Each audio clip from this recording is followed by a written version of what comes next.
ನಂಗೆ ಬಿಜೆಪಿ ರಾಜ್ಯಾಧ್ಯಕ್ಷ ಕುರ್ಚಿಯೇ ಬೇಕು, ನಾ ರಾಜ್ಯಾಧ್ಯಕ್ಷ ಆಗ್ತಂತೇಳಿ ಯತ್ನಾಳ್ ಹೇಳಿಕೆಗೆ ವಿಜಯೇಂದ್ರ ತಂಡ. ನೋಡ್ರಿ, ನಾನು ಒಬ್ಬ ಕಾಂಪಿಟೇಟರ್ ಅದೇನೆ. ಏನಿದು ಬಿಜೆಪಿಯಲ್ಲಿ ಹೊಂದಾಣಿಕೆ ರಾಜಕೀಯ? ನಂಗೆ ಅದು ಇದು ಬೇಡವೇ ಬೇಡ, ಕೊಟ್ರೆ ರಾಜ್ಯಾಧ್ಯಕ್ಷ ಹುದ್ದೆನೆ ಕೊಡ್ಲಿ. ಐ ಆಮ್ ಟಫ್ ಕಾಂಪಿಟೇಟರ್ ಅಂತೇಳಿ ವಿಜಯಪುರ ಬಿಜೆಪಿ ಶಾಸಕ ಬಸನಗೌಡ ಪಾಟೀಲ್ ಯತ್ನಾಳ್ ಹೇಳಿದ್ದಾರೆ. ಇವರ ಈ ಒಂದು ಹೇಳಿಕೆ ಇದೀಗ ರಾಜ್ಯ ಬಿಜೆಪಿಯಲ್ಲಿ ಅಲ್ಲೋಲ ಕಲ್ಲೋಲವನ್ನೇ ಸೃಷ್ಟಿ ಮಾಡುವ ಸಾಧ್ಯತೆ ಇದೆ. ಹಾಗಾದ್ರೆ ಯತ್ನಾಳ್ ಹೇಳಿಕೆಗೆ ವಿಜಯೇಂದ್ರ ತಂಡ ಹೊಡೆದ್ರ? ಏನಿದು ರಾಜ್ಯ ಬಿಜೆಪಿಯಲ್ಲಿ ಹೊಂದಾಣಿಕೆ ರಾಜಕೀಯ ಅಂದ್ರ? ಅದನ್ನ ಡೀಟೇಲ್ ಆಗಿ ತೋರಿಸ್ತೀವಿ. ಆದ್ರೆ ಅದಕ್ಕಿಂತ ಮೊದಲು ಹಲೋ ಕನ್ನಡ ಯೂಟ್ಯೂಬ್ ಚಾನಲ್ ಅನ್ನು ಸಬ್ಸ್ಕ್ರೈಬ್ ಮಾಡ್ಕೊಳ್ಳಿ. ಹಾಗೇನೆ ಪಕ್ಕದಲ್ಲಿರೋ ಬೆಲ್ ಬಟನ್ ಅನ್ನು ಪ್ರೆಸ್ ಮಾಡಿ. ಬಸನಗೌಡ ಪಾಟೀಲ್ ಯತ್ನಾಳ್ ರಾಜ್ಯ ಬಿಜೆಪಿಯ ಫೈರ್ ಬ್ರಾಂಡ್ ನಾಯಕ. ಬಿಎಸ್ವೈ ಕುಟುಂಬಕ್ಕಂತೂ ಸಿಂಹ ಸ್ವಪ್ನವಾಗಿದ್ದಾರೆ. ಅಂದ್ರೆ ಬಿಎಸ್ವೈ ಮತ್ತು ಯತ್ನಾಳ್ ಮಧ್ಯೆ ಕಳೆದ 5 ವರ್ಷಗಳಿಂದ ಬೆಂಕಿ ದಗದಗಿಸುತ್ತಿದೆ. ಒಬ್ಬರನ್ನ ಕಂಡ್ರೆ ಒಬ್ರು ಹಾವು ಮುಂಗುಸಿ ರೀತಿ ಬಹಿರಂಗವಾಗಿ ಕಚ್ಚಾಡದೆ ಇದ್ರು ಕೋಲ್ಡ್ ವಾರ್ ಅಂತೂ ದಗದಗಿಸುತ್ತಲೇ ಇದೆ. ಈ ನಡುವೆ ರಾಜಕೀಯ ಅನುಭವ ಕಡಿಮೆ ಇದ್ರು ವಯಸ್ಸಿನಲ್ಲಿ ಸಣ್ಣವರಾದ್ರೂ ಅಪ್ಪನ ಕೃಪಾಶೀರ್ವಾದದ ಆಧಾರದ ಮೇಲೆ ಬಿವೈ ವಿಜಯೇಂದ್ರ ಬಿಜೆಪಿ ರಾಜ್ಯಾಧ್ಯಕ್ಷ ಕುರ್ಚಿಯಲ್ಲಿ ಬಂದು ಕೂತಿದ್ದಾರೆ. ಆದ್ರೆ ಬಿವೈ ವಿಜಯೇಂದ್ರ ಅವರಿಗೆ ಆ ಕುರ್ಚಿಯಲ್ಲಿ ಕೂತಿದ್ರು ನೆಮ್ಮದಿ ಇಲ್ಲ. ಇದಕ್ಕೆ ಕಾರಣ one and only Vijayapura BJP ಶಾಸಕ ಬಸನಗೌಡ ಪಾಟೀಲ್ ಯತ್ನಾಳ್. ಹೌದು ವೀಕ್ಷಕರೇ, ಬಿವೈ ವಿಜಯೇಂದ್ರ ರಾಜ್ಯಾಧ್ಯಕ್ಷರಾದಾಗಿನಿಂದ ಯತ್ನಾಳ್ ಕೋತ ಕೋತ ಕುದಿಯುತ್ತಿದ್ದಾರೆ. ಯಾರೋ ಕಾಂಜಿ ಪಿಂಚಿನ ತಂದು ಮರಿರಾಜ ಹುಲಿ ಅನ್ಬೇಡಿ ಅಂತೇಳಿ ಗುಡುಗಿದ್ರು.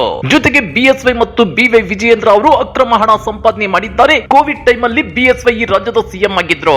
ಆಗ ಕೋಟಿ ಕೋಟಿ ಕೊಳ್ಳೆ ಹೊಡೆದಿದ್ದಾರೆ ಅಂತಾನು ಆರೋಪಿಸಿದ್ರು. ಹೀಗೆಲ್ಲ ಆರೋಪ ಮಾಡಿದ್ರು ಯತ್ನಾಳ್ ವಿರುದ್ಧ ಬಿಎಸ್ವೈ ಮತ್ತು ಅವರ ಪುತ್ರ ಬಿವೈ ವಿಜಯೇಂದ್ರ ಬಿಜೆಪಿ ರಾಜ್ಯಾಧ್ಯಕ್ಷರಾಗಿದ್ರು. ಶಿಸ್ತು ಕ್ರಮ ಕೈಗೊಳ್ಳಲು ಸಾಧ್ಯವಾಗಿಲ್ಲ. ಶಿಸ್ತು ಕ್ರಮ ಇರಲಿ, ಅಟ್ಲೀಸ್ಟ್ ಒಂದು ನೋಟಿಸ್ ಕೊಡೋಕ್ಕಾಗಿಲ್ಲ ಅಂದ್ರೆ ಯತ್ನಾಳ್ ಬಿಎಸ್ವೈ ಮತ್ತು ಬಿವೈ ವಿಜಯೇಂದ್ರ ಅವರನ್ನ ಅದೆಷ್ಟರ ಮಟ್ಟಿಗೆ ಕಾಡಿರಬಹುದು ಅನ್ನೋದನ್ನ ನೀವೇ ಯೋಚನೆ ಮಾಡಿ. ಯತ್ನಾಳ್ ಜೊತೆ ಹೊಂದಾಣಿಕೆಗೆ ಬಿವೈವಿ ಪ್ಲಾನ್.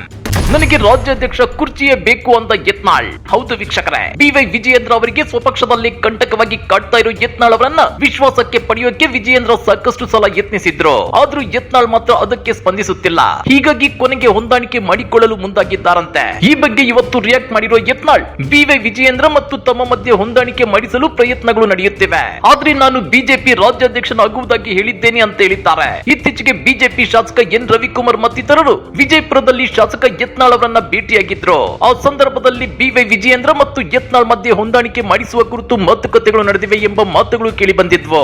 ಆ ಕುರಿತು ಕೇಳಲಾದ ಪ್ರಶ್ನೆಗಳಿಗೆ ಉತ್ತರಿಸಿರುವ ಯತ್ನಾಳ್, ಅಂತ ಪ್ರಯತ್ನಗಳು ನಡೆಯುತ್ತಿವೆ. ನನಗೆ ರಾಷ್ಟ್ರೀಯ ಪ್ರಧಾನ ಕಾರ್ಯದರ್ಶಿ ಹುದ್ದೆ ನೀಡುವುದಾಗಿ ಹೇಳಿದ್ದಾರೆ. ಆದ್ರೆ ನಾನು ವಿಜಯೇಂದ್ರನೇ ರಾಷ್ಟ್ರೀಯ ಪ್ರಧಾನ ಕಾರ್ಯದರ್ಶಿ ಹುದ್ದೆ ಇಟ್ಟುಕೊಳ್ಳಲಿ, ನಾನು ರಾಜ್ಯಾಧ್ಯಕ್ಷನಾಗಿರುತ್ತೇನೆ ಅಂತ ಹೇಳಿದ್ದೇನೆ ಅಂತೇಳಿ ಯತ್ನಾಳ್ ಸ್ಪಷ್ಟಪಡಿಸಿದ್ದಾರೆ.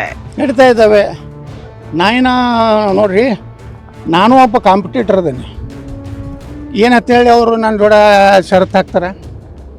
ನಾನು ಹೇಳಿದ್ರು ರಾಷ್ಟ್ರೀಯ ಪ್ರಧಾನ ಕಾರ್ಯದರ್ಶಿ ಮಾಡ್ತೀವಿ ಅಂತೇಳಿ. ನಾವು ವಿಜೇಂದ್ರ ಹೇಳಿದ, ನೀನೇ ರಾಷ್ಟ್ರೀಯ ಪ್ರಧಾನ ಕಾರ್ಯದರ್ಶಿಗೂ ನಾ ರಾಜ್ಯಾಧ್ಯಕ್ಷ ಆಗ್ತಂತೇಳಿ. ಅಂದ್ರೆ ಯತ್ನಾಳ್ ಅವರು ಬಿಎಸ್ವೈ ಮತ್ತು ಬಿವೈ ವಿಜಯೇಂದ್ರ ಅವರ ಮಾತಿಗೆ ಬಗ್ಗೋ ಸೀನೆ ಇಲ್ಲ. ಕೊಟ್ರೆ ಬಿಜೆಪಿ ರಾಜ್ಯಾಧ್ಯಕ್ಷ ಕುರ್ಚಿಯೇ ಕೊಡ್ಲಿ, ಇಲ್ಲ ಅಂದ್ರೆ ಬೇಡವೇ ಬೇಡ ಅಂತಿದ್ದಾರೆ. ಇದು ಬಿವೈ ವಿಜಯೇಂದ್ರ ಅವರ ಹೊಂದಾಣಿಕೆ ಪ್ರಯತ್ನಕ್ಕೆ ತಣ್ಣೀರು ಸುರಿದಂತಾಗಿದೆ.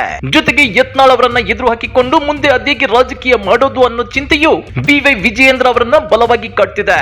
ಲೋಕಸಭಾ ಚುನಾವಣೆ ಮೋದಿ ಹೆಸರಲ್ಲಿ ನಡೆದಿತ್ತು. ಹೀಗಾಗಿ ಅದೇಗೂ ರಾಜ್ಯದಲ್ಲಿ 17 ಸೀಟುಗಳು ಬಂದ್ವು, ಬಚಾವಾದ. ಆದ್ರೆ ಮುಂಬರುವ ಸ್ಥಳೀಯ ಸಂಸ್ಥೆಗಳ ಚುನಾವಣೆ ಮತ್ತು ಬೈ ಎಲೆಕ್ಷನ್ಗಳಲ್ಲಿ ಆಡಳಿತಾರೂಢ ಕಾಂಗ್ರೆಸ್ ಕಮಲ್ ಮಾಡಿದ್ರೆ ಬಿವೈ ವಿಜಯೇಂದ್ರ ಅವರ ವಿರುದ್ಧ ಯತ್ನಾಳ್ ಆಕ್ರೋಶ ಹೊರಹಾಕುವ ಸಾಧ್ಯತೆ ಇದೆ.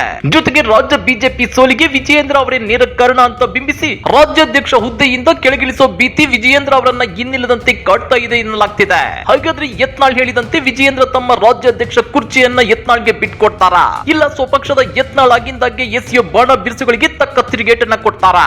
ವಿಜಯೇಂದ್ರ ರಾಜಕೀಯ ಭವಿಷ್ಯಕ್ಕೆ ಯತ್ನಾಳ್ ಕಾರ್ ಮಾಡದಂತೆ ಕೌದಿರೋದರ ಬಗ್ಗೆ ನೀವೇನಂತೀರಾ?